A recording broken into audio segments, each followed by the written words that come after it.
I think probably most of you were here yesterday, but I'll just briefly run through his career. He's currently a climate change scientist and forest ecologist based at UC Berkeley.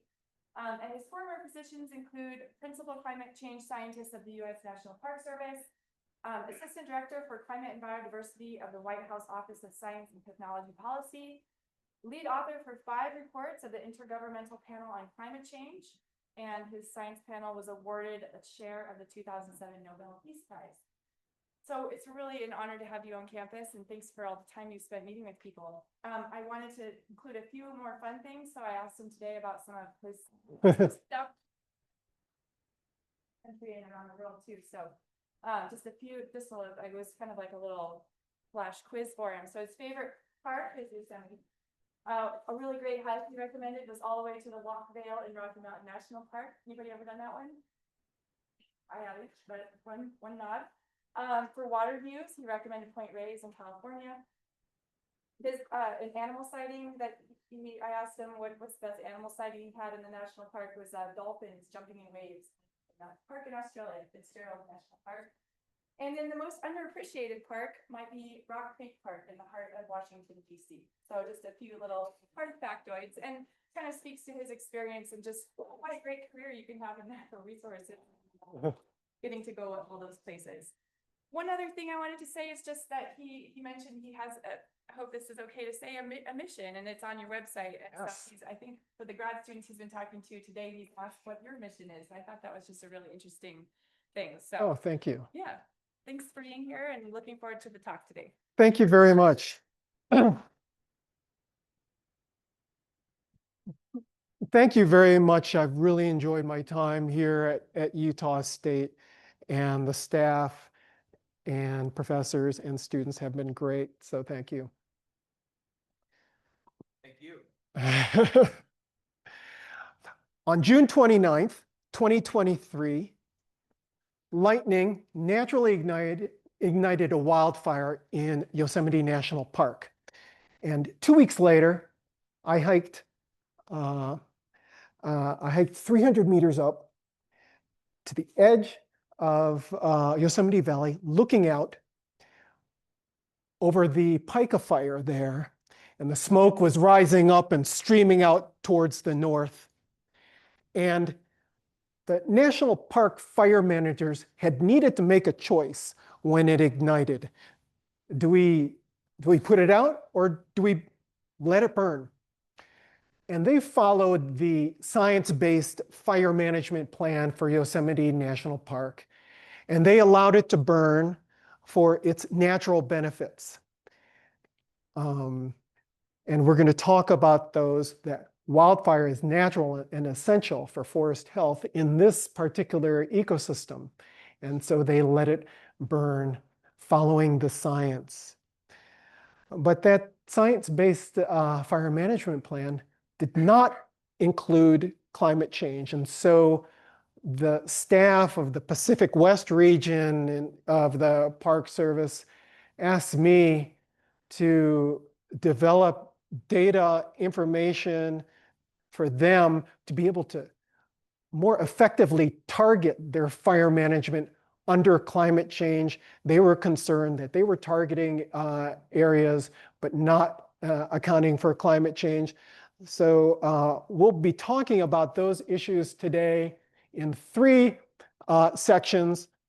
The presentation yesterday, if you were here, was, as your series goes, more for a general audience, and the second one is supposed to focus in on research.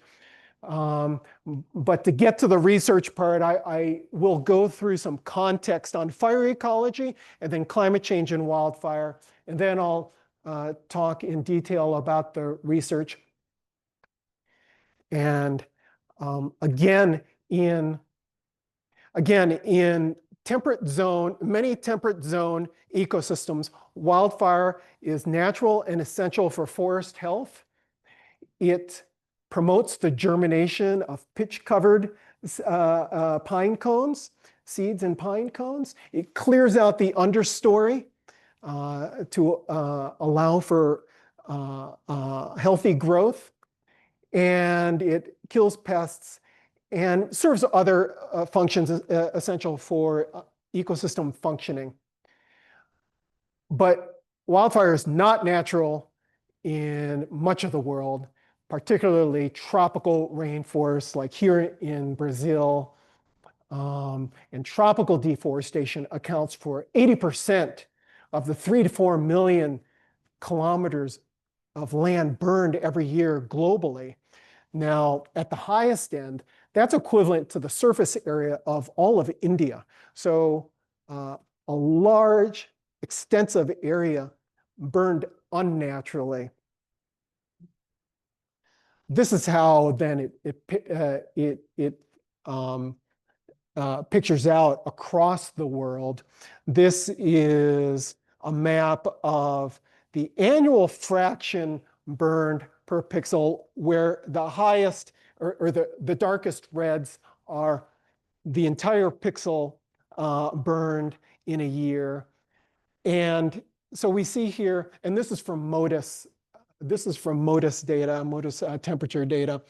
And so you can see here, as I was talking about, 80% in tropical areas. You see in Africa, the Amazon here, and some in Indonesia.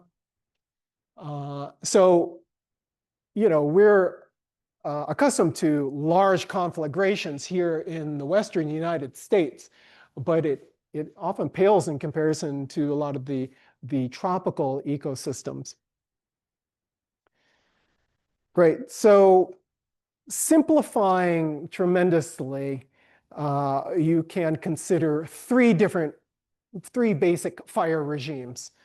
And so the natural fire regime here in mid-elevation conifer forests in the Western United States, high frequency, low severity.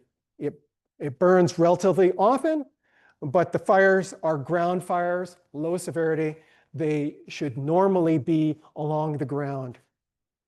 And the giant sequoia groves in Sequoia National Park are a great example of this. And you can see there's not much litter or small trees in the understory, because every 15, 16 years, fire comes through and clears the understory naturally. So the opposite of that are ecosystems with low frequency, high severity wildfire, like this chaparral ecosystem in Santa Monica Mountains National Recreation Area, which doesn't burn very often, but when it burns, naturally everything burns. It's stand replacement fire, everything burns down to the ground. But Manzanita is terrifically adapted to this fire regime, and you'll see the very next year, the root crowns of Manzanita, they'll start resprouting. So even though it's been a standard replacement fire, it's burned everything above ground, the root crowns survive.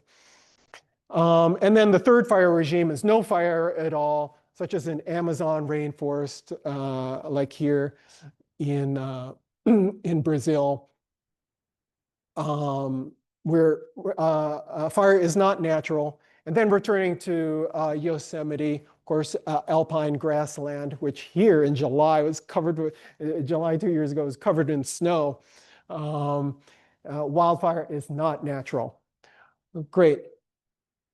So the history of fire policy in the United States has really been one of fire suppression in the 20th century, unnatural fire suppression, and reaching up actually until our days. So historically, more starting in the 1910s, the US government and state governments suppressed all fire, including natural fires.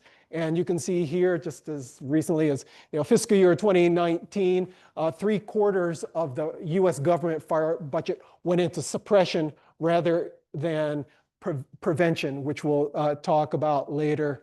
These huge, extraordinary, expensive means for fighting fires.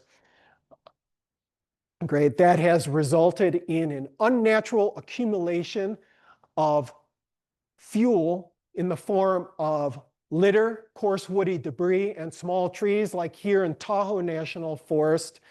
And this graph is from Yosemite, actually, and it goes back to 1600. So it goes 1600 to 2000.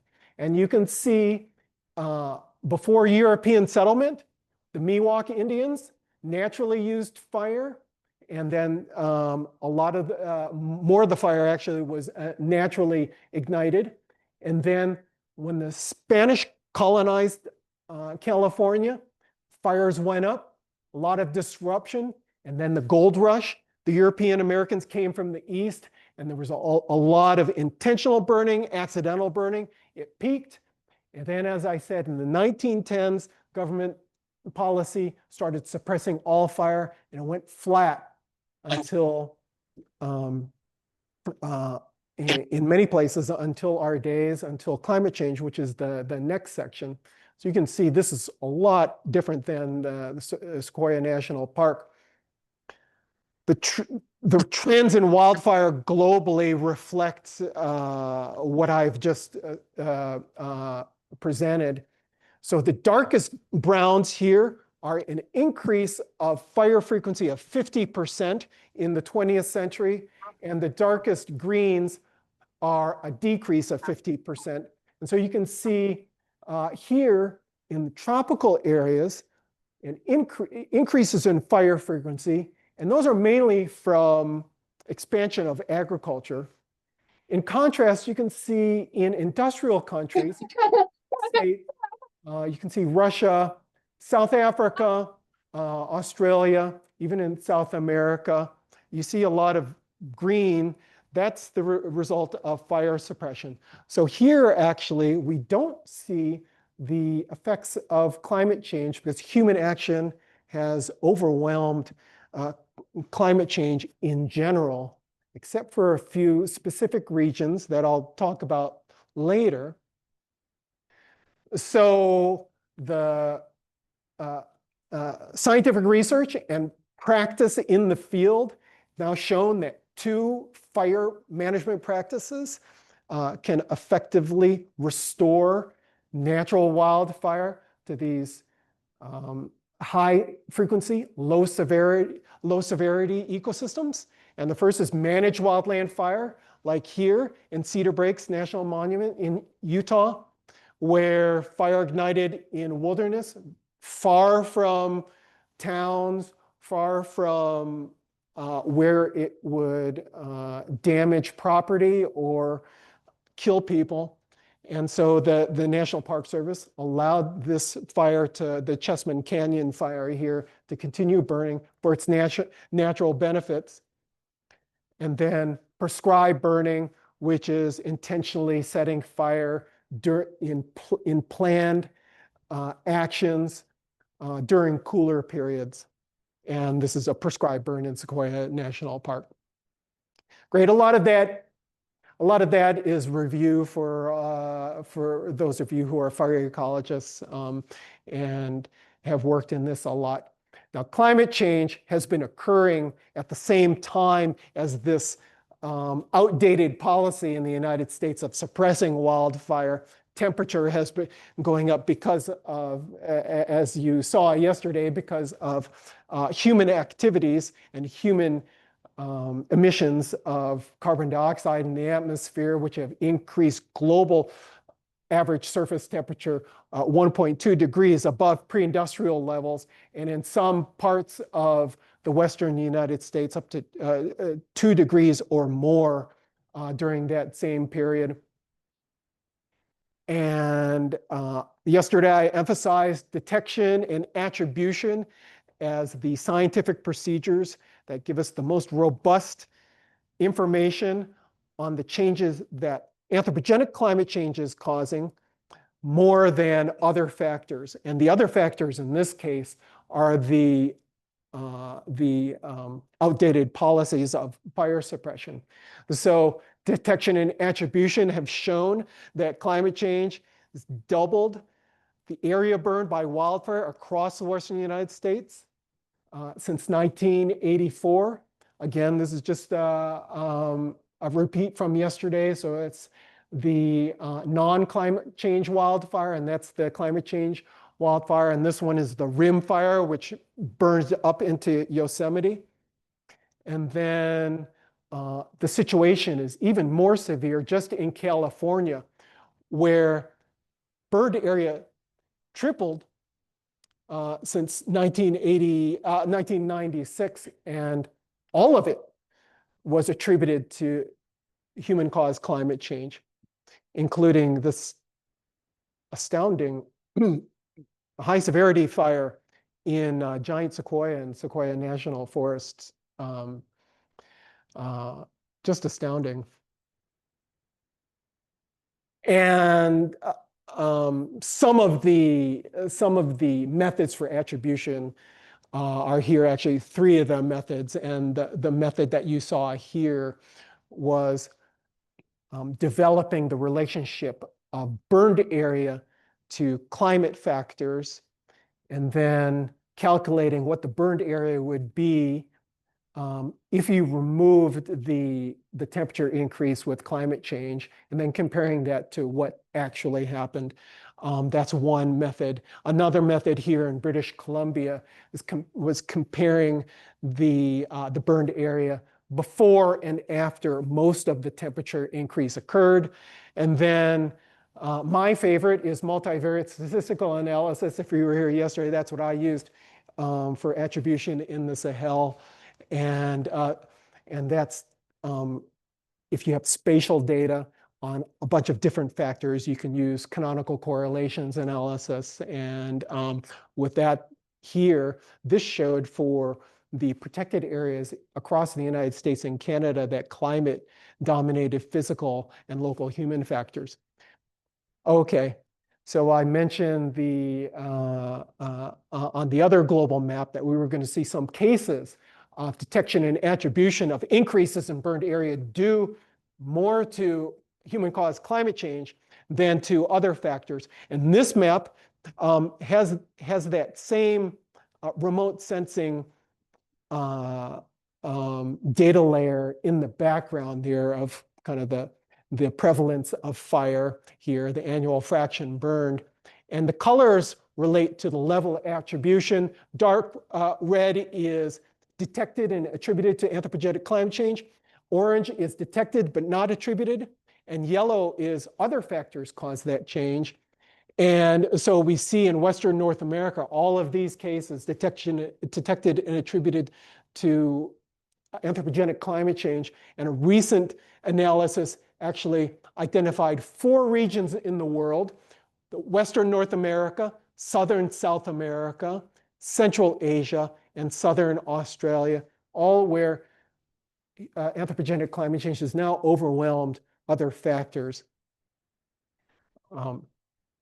Okay, so at the same time as these changes in fire frequency and burned area are occurring, climate change has been shifting the ranges of individual plant species, and then in some cases, entire biomes, so ensembles of species. And I showed this yesterday, different cases in boreal, temperate, and tropical ecosystems. And one of these is in the Sierra Nevada, where elevation differentiates vegetation into these elevational bands of biomes. And so one of these cases is in Yosemite, where a subalpine forest moving up into formerly treeless meadows. Great. So returning then to the fire management solutions, the same fire management solutions that can restore natural wildfire in these high frequency, low severity forests also work under climate change, because the deficit, the fire deficit across the Western United States that Professor Yoakum and colleagues recently published in Nature Communications, it could get even worse under under climate change, and we're going to see that.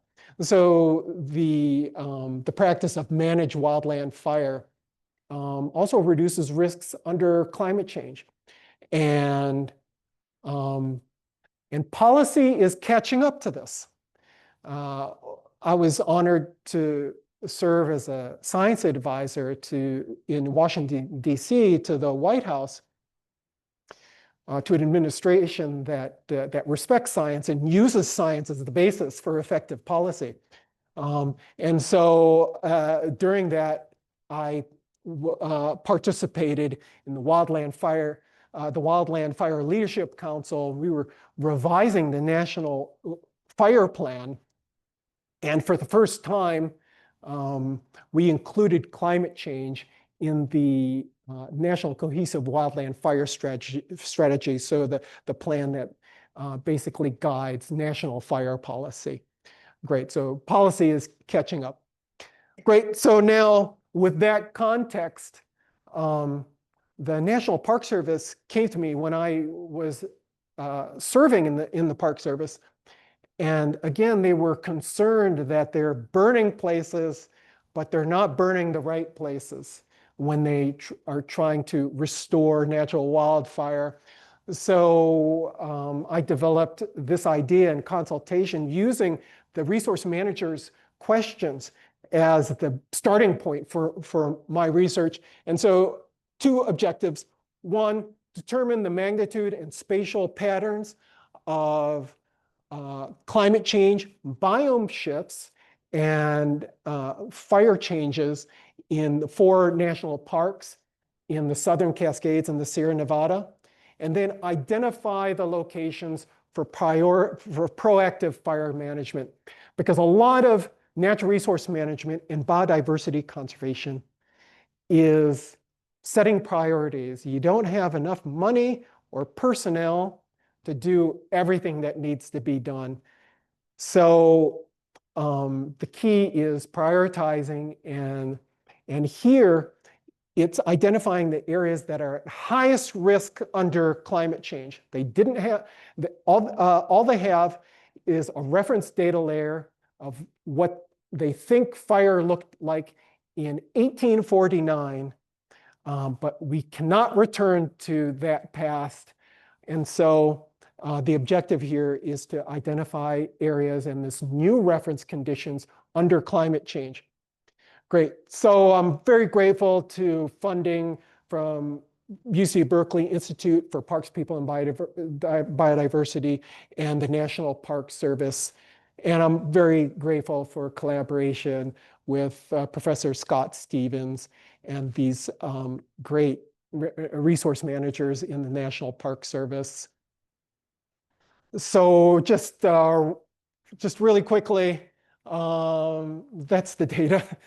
And this is a spatial analysis of observed and projected climate, vegetation, and fire. And the finest resolution here is 10 meters.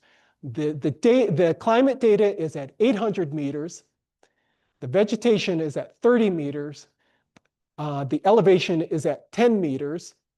And also we have land fire data at 30 meters. So this is a roster analysis. And because elevation comes into the empirical relationships of fire to vegetation and vegetation to climate, I resized everything to 10 meters. And particularly the fire managers on the ground would not find 800 meters useful because 10 meters is even pretty big, a pretty big distance. But they really need to target fairly small areas, and 800 meters would not serve the resource manager's purposes. I will make the precision here is that I did not downscale the climate to 10 meters, but you'll see that within an 800 meter pixel, I used the 30 and 10 meter to divide it up based on vegetation and slope and aspect. Okay, so the methods in a nutshell were, first, I spatially analyzed the climate changes that we've already observed. And then I took the land fire data and mapped that. And then I took the fire data and calculated what the actual fire frequencies were. And then land fire has a data layer of what potentially they could be. And so I developed empirical equations of, where is it here? There it is. Developed empirical equations of fire frequency as a function of climate and topography by biome, because fire, especially in these ecosystems, is a function of vegetation here. And I just wanted to mention, I think, yeah, there it is. Actually, the first thing I did was I combined the 77 different current vegetation types in land fire to 10 biomes. And because it would be illusory precision to pretend that we could model precisely 77 different vegetation types. So a biome as a unit of analysis provides really more robust scientific information. Plus, climate change that can change the biome of an ecosystem is a very substantial change.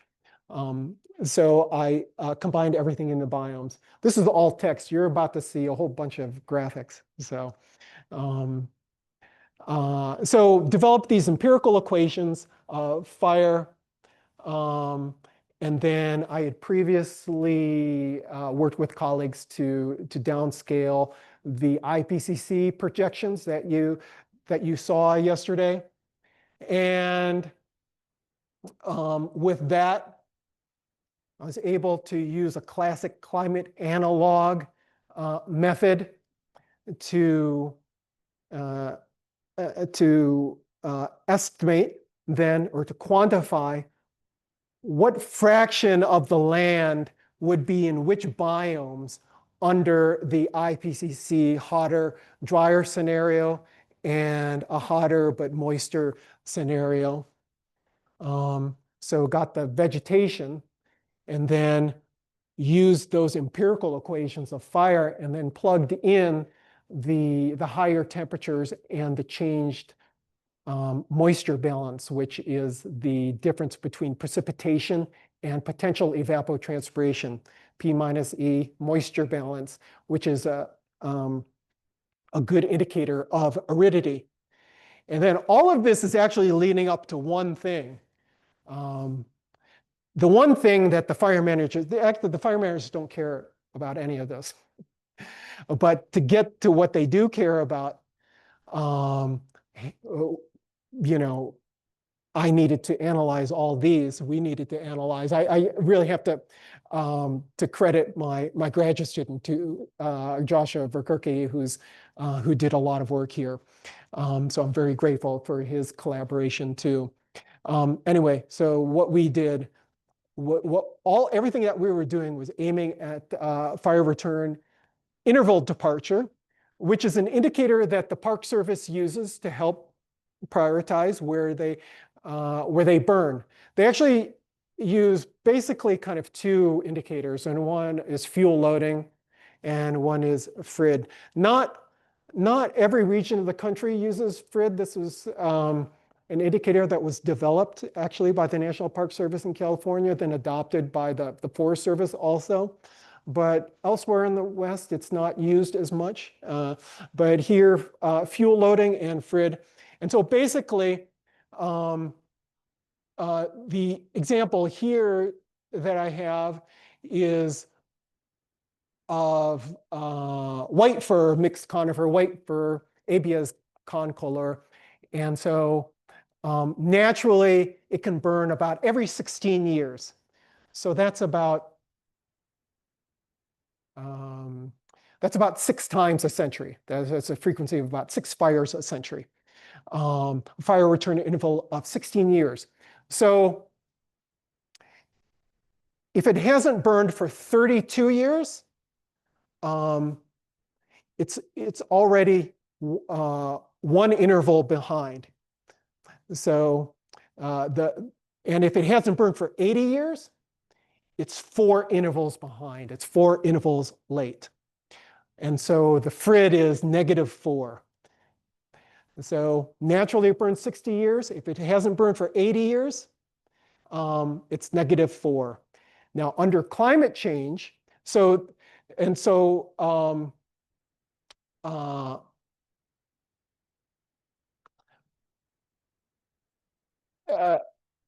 what changes here with climate change is this reference fire return interval. The 16 under climate change, actually, it could be 10 to 14 naturally because conditions have changed. And if it's 10 to 14, then if it hasn't burned for 80 years, then we have a greater deficit of -4.7 to 7 here. And because climate change, again, depends on human behavior, and all of our analyses are based on scenarios, it's most robust to give a range whenever you're talking about a future projection and not a single number. That would be illusory precision also to say, it's -4.7. Now, well, the future could be -4.7 to -7. So great. So now we start with the maps, and 3 research areas. We identified 3 research areas. So we're looking at 3 research areas. These 3 rectangles, my favorite national park, Yosemite, Sequoia and Kings Canyon, which are right next to each other and are actually managed together, but they're separate national parks, and Lassen Volcanic National Park. And the background here is the increase in the change in temperature since pre-industrial times. And then, so everything I'm going to show you, actually, I did all the analyses. We did all the analyses 3 times, but we don't have enough time for me to show you the 200 maps and graphs and tables. So I'm going to focus on Yosemite, and then actually I'll provide a few tables of the results in the other areas. So this is a real color image of Yosemite just 2 months ago, where there was some snow here at the top, but a lot of this white is actually granite. It's high elevation barren areas, and the Landsat sensor, it saturates at high reflectivity, so it can kind of look like snow. But there is actually still snow up there. But you see here the mid-elevation conifer, and then here the foothill oaks, and then grassland out here in the Central Valley. Okay, so this is the annual average temperature trend for the area of Yosemite National Park as a whole. And so we see a lot of interannual variation, but the slow march upward and very statistically significant increase in temperature at greater than the global rate is 1.5 degrees since pre-industrial. And precipitation actually shows the opposite trend. But here, when it's for the entire national park, it's not statistically significant. The trend is negative, but it's not statistically significant. So scientifically, we actually can only say that there's no change. Great. This graph is a graph of the projections and the observations. So on this axis is temperature change since pre-industrial, and this is precipitation change since pre-industrial. So 0, 0 is pre-industrial. So this is pre-industrial, 0, 0. And this is the most recent decade, 2014 to 2023. Sorry, I wrote notes here because I did not memorize all of these. Really quickly, sorry. Oh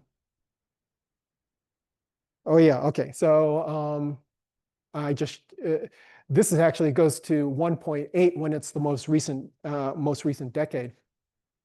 And you can see that again, precipitation has decreased. And actually, when we were looking at the entire century, actually 129 years with that graph. But if you just look at the last 10 years, the decline in rainfall has been statistically significant. So the black and the blue are observed. The colors are four emissions scenarios. And of course, red is bad and green is good. And the dots are 121 individual general circulation models.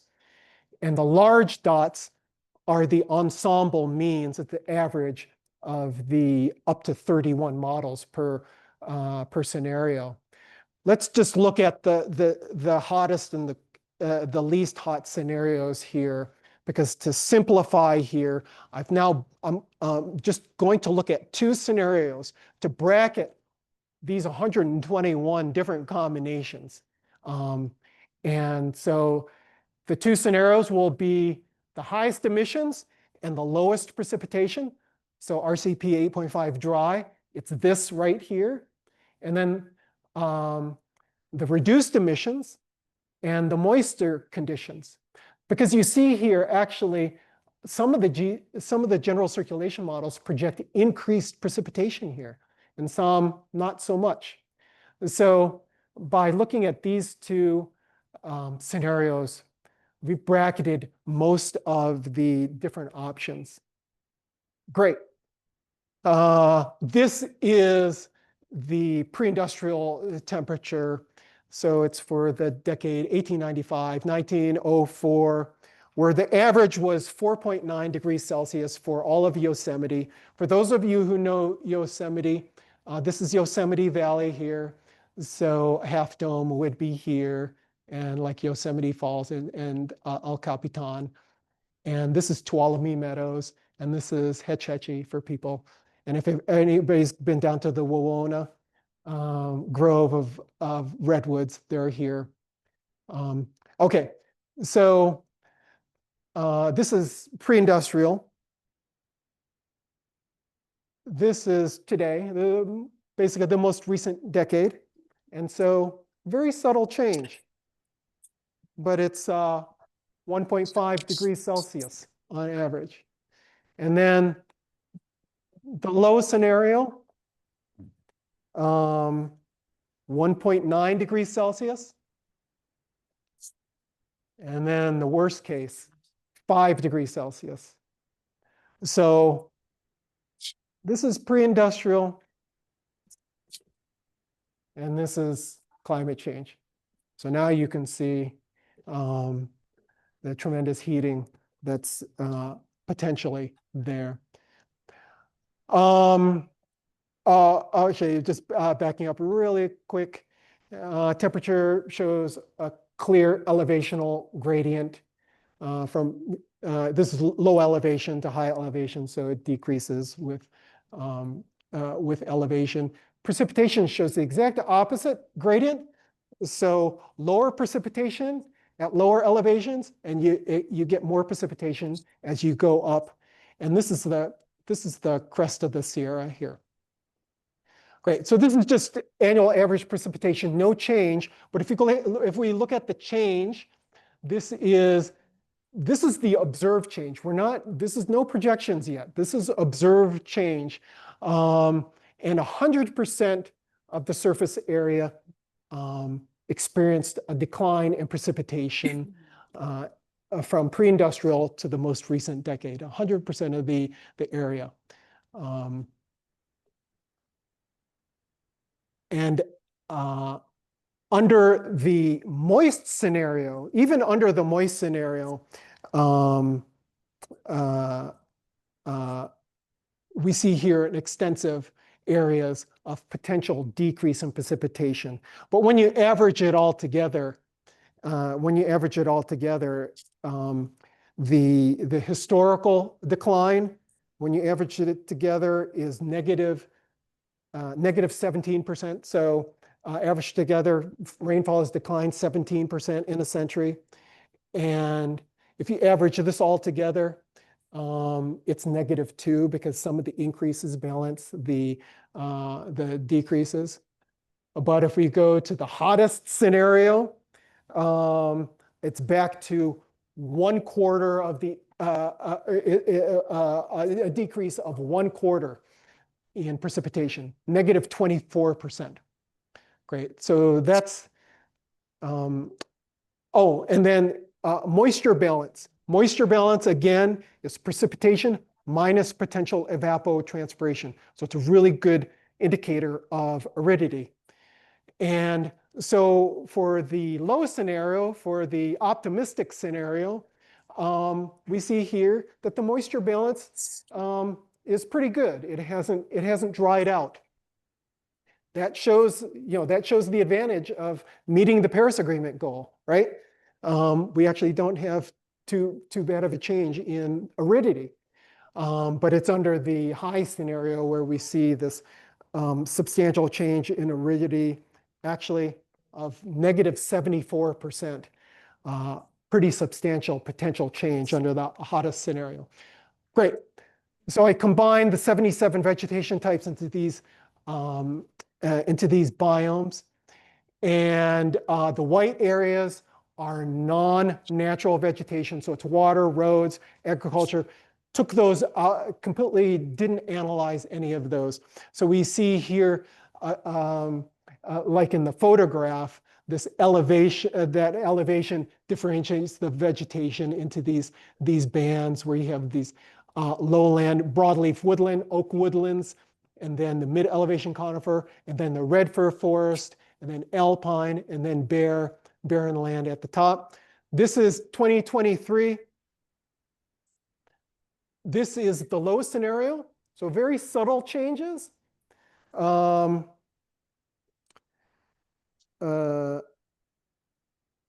So for example, the alpine area here, the alpine is kind of that light purple here.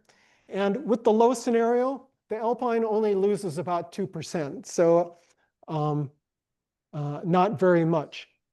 But under the high scenario, the alpine loses 65%. So 2/3 of the alpine area disappears. And we see this sensible shifting up. So this is today, and that's with climate change. This very substantial upslope shift. And so this is just a summary of some of the changes for all of the parks. So what we saw here, I was telling you, the -65% for the alpine. It's even worse in Lassen.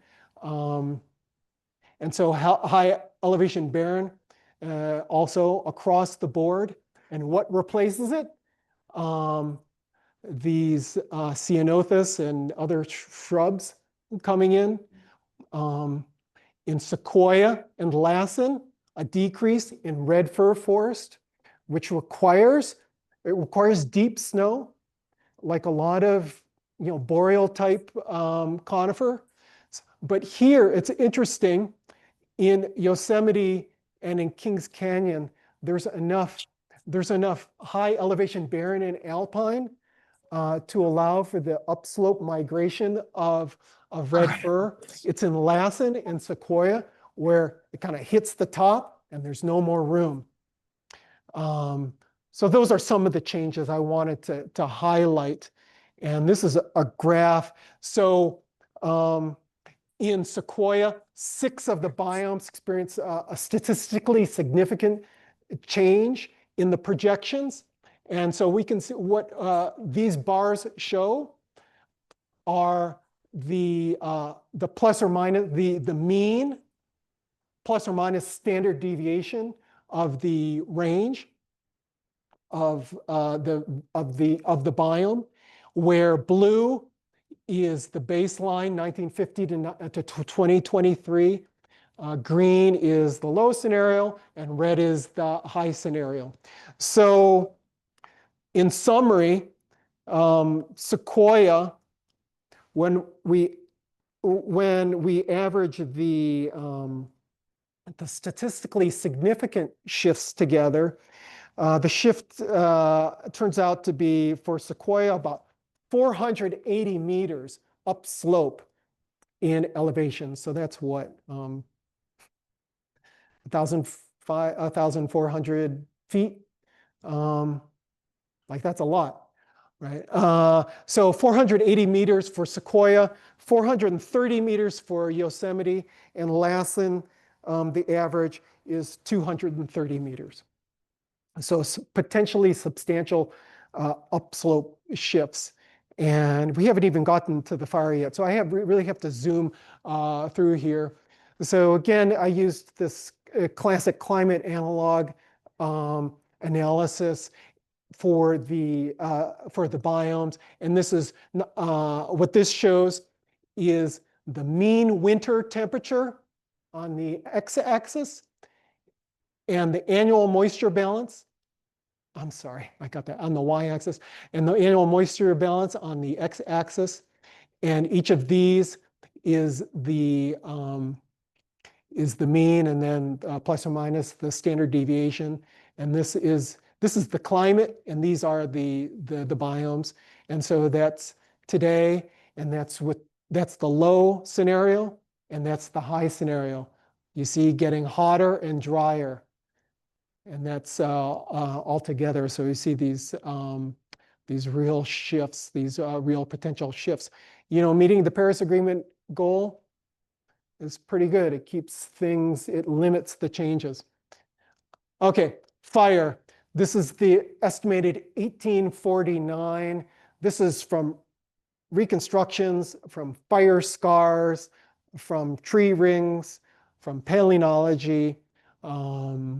And then it's applied to what the estimated vegetation types were. This is Forest Service data. And so you can see the range here, 0 to 9.1 is the maximum. What I've done here is labeled the maximum on the color ramp. The color ramp's going to stay the same, so you can compare colors across. And then 1849, the average is 2.6 fires per century. That's, you know, the units I'll use for the fire frequency. 2.6 fires per century. This is the actual since 1950 in Yosemite. And you can see actually the rim fire here is that big, but there have been a lot of little fires. And then there have been prescribed burns and managed wildland fires in here. So we can, so this was pre-industrial, and the actual, so it went from 2.6 to 0.8. So a real fire deficit. And then under the low scenario, 3.5 fires per century. And we actually went off the scale here. The maximum here is actually 100. That's like a fire every year. There are some pixels here where it ends up to be a fire every year. And then the hot scenario, the high scenario is 5 fires per century. So this actually gets to your recent research. So the deficit is 2.6, but under climate change, the deficit is 5. It actually doubles. The climate change could potentially double the fire deficit. Okay. Oh, this was just to compare again. So this is the worst case. This is pre-industrial, and this is the worst case. So you can see that upslope shifting of fire actually into land areas where the vegetation currently is not as adapted to fire. So there's vegetation here, red fir, alpine, and barrenland, and you can see the fire potentially moving up into areas that are not adapted to fire. So I better zoom because we only have 5 minutes, courtesy of the study session. It was here previously. This is the projected change in fire frequency. Actually, let's zoom. So this is the low scenario, and under the high scenario, obviously severe, up to 230%.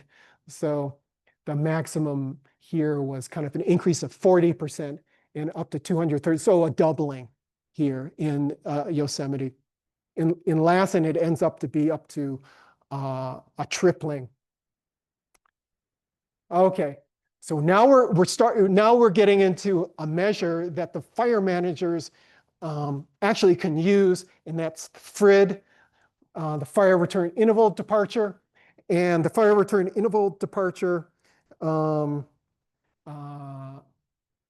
that they use right now. So this is the one that is used right now, and the average, if you just average it all together, it's negative 1.5. So we're 1.5 fire rotation periods too late. But under the low scenario, the average is 1.6, but the spatial distribution changes. You see that upslope shifting. And I actually didn't show, I'm sorry, I just made a mistake. To save time, I didn't show the map for the low scenario. This is the high scenario where it went from 1.5 to 3.2. So again, a doubling of potential fire frequency. And then you can see that upslope shift. And what it translates into, ta-da, this is the last map, because this is the map that they really want. And it's the priority areas, the high fire risk areas. So the conventional FRID are the orange pixels. And the climate change FRID are the red pixels. And where they overlap are the brown pixels. So you can see here quite sensibly the upslope shifting of fire. All of this is red. Did not have severe, I'm sorry, I never defined that for you, but severe means FRID less than -5, or more than 5 intervals late. And there are extensive areas here, actually, that in the historical, that don't naturally have fire. But I identify the overlap because recognizing that climate change analyses like these contain inherent uncertainties. Uncertainties in the method that I used, in the data, in the number of GCMs, in a lot of different areas. That's why I was giving ranges for the quantitative, but also here to switch completely from the historical FRID to the climate change FRID would be completely trusting the climate change data. So recognizing that they're prioritizing anyway, and they wouldn't be able to burn everywhere. So let's burn where the conventional FRID overlaps with the climate change FRID. Let's start with that. And actually, the staff, we've been discussing this quite a bit, and they appreciate that approach. So it's the brown areas, and even the brown areas suggest a higher elevation for burning. Okay, so this is just zooming in on one example, so you can see the 10-meter spatial resolution, more useful for the fire managers, because I have to zoom and finish up. As I said, we did all of these analyses 3 times, and then it's actually 8 times because there's 3 areas, but there's 5 national parks. Uh, so anyway, this is Lassen Volcanic National Park, where actually the Dixie Fire burned in 2021. So that's this white, so that reset the fire intervals, which in this case is a good thing. So here you can see the priority areas here in Lassen Volcanic. And then this is Sequoia and Kings Canyon National Park. And again, you can see this upslope shifting from the orange to the brown to the red, the upslope shifting of their priorities. So this is just a whole bunch of the numbers that I've been reading to you, but perhaps more importantly, trying to concisely summarize now, the main conclusions of this. But first, anthropogenic climate change has substantially increased temperature and aridity already, without even looking at any projections. And this is the first analysis actually at this scale for these parks. So those are new results for this area. And then climate change could potentially shift biomes on up to 8/10 of the area. That's a substantial area of change. Climate change could potentially increase fire frequencies 150 to 350%, depending on the park, and then shift into areas currently with vegetation not adapted to fire. And that higher fire risk could cover up to a quarter of national park area. And then the bottom line is that the most effective way to limit these damaging changes is to cut carbon emissions from cars, coal burning, methane burning, and other human sources. So, so ride your bikes. If you have a car, consider getting rid of it.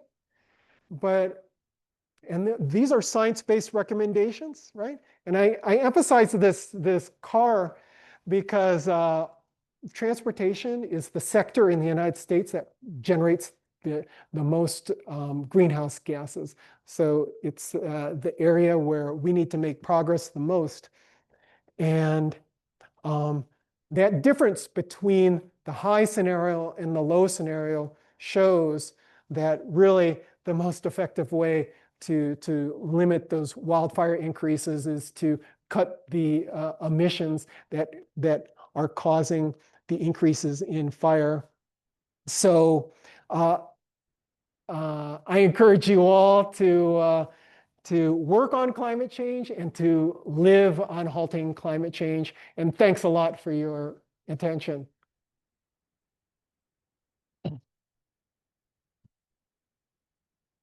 So I know it's past 5, and of course I'm not offended if anybody leaves, but I'd be happy to answer questions for it, and for maybe 5-10 minutes.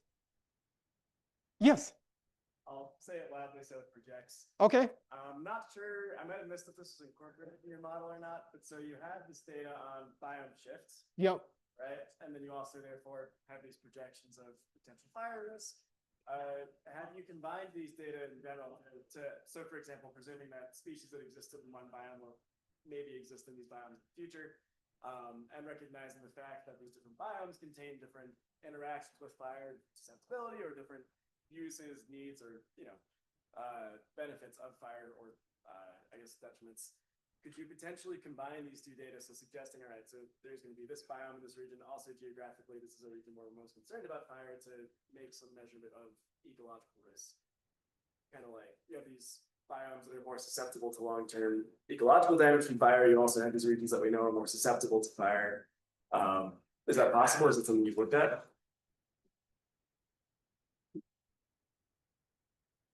I'm a deliberator, so I'm thinking for a second. In a sense, this is an integrative indicator of that. In a sense, because this actually combines the fire this combines the fire risk with the biome shift risk in a sense. But I do see what you're saying. In looking just at fire, I've kind of narrowed the view to, but there's other indicators of ecosystem function. I'll just briefly say kind of the first problem, the first challenge in doing this is weighting. So let's say we have another indicator. I have biomes and fire, but what about just tree mortality, drought-induced tree mortality, and then there's like bark beetle-induced tree mortality. So I have four things. How do I weight those? And so I'm generally against dimensionless indices, specifically because of the weighting problem and like what's more important than the other. And then it turns out to be a value judgment. And I highly encourage, keeping the original units in everything. So one way to do that is then you within the ecological indicator, you can define high risk, and then you overlap the areas of high risk, right? So then it's quantitative, and I think it's more robust than saying, tree mortality is 35%, but fire is 65%. Anyway, I hope that answers your question. Oh, okay, great. Maybe one or two more questions, but if not, we can wrap up. I thought you were going to ask, I was going to say, I've drafted a manuscript of this, and I was working on finalizing it, but I'm talking to all of you now instead of finalizing and submitting it. But I thought what you were going to ask, and I should have recognized some of the limitations of the methods. And I thought you were going to ask, there's changing relationships of fire to climate, and changing relationships of vegetation to climate, and changing relationships of fire to vegetation.